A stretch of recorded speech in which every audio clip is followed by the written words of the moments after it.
बिस्मिल्लाहिर्रहमानिर्रहीम। अस्सलामु अलैकुम। मोहतरम नाज़रीन किराम, हज़रत बायज़ीद बस्तामी रहमतुल्लाह अलैह सय्यदुल औलिया है, वलियों के सरदार है।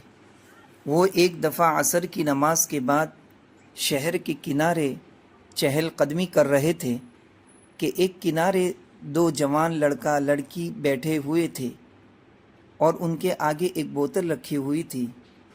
हज़रत ने समझा कि ये दोनों शाम ढलने के इंतज़ार में हैं और बदकारी करने वाले हैं और उनके सामने शराब रखी हुई है। सोचा कि जाकर ज़रा उनसे पूछ लूँ।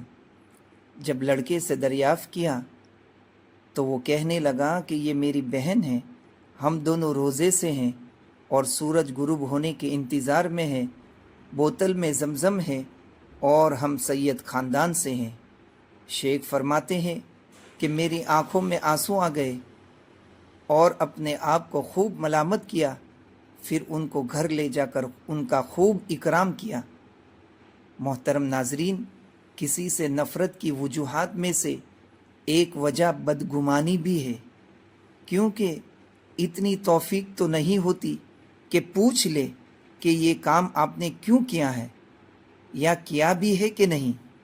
बस बदगुमानी करना शुरू कर देते हैं।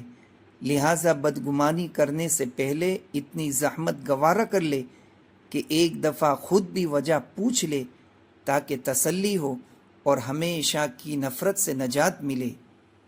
मोहतरम नाजरीन, इसी किस्म की उम्दा और सबक आमोज़ वाक़यात और कहानियाँ सुनने के लिए आज ही हमारे YouTube channel Islamic Tales Studio को सब्सक्राइब और लाइक ज़रूर करें। शुक्रिया। फ़ी अमानिल्लाह।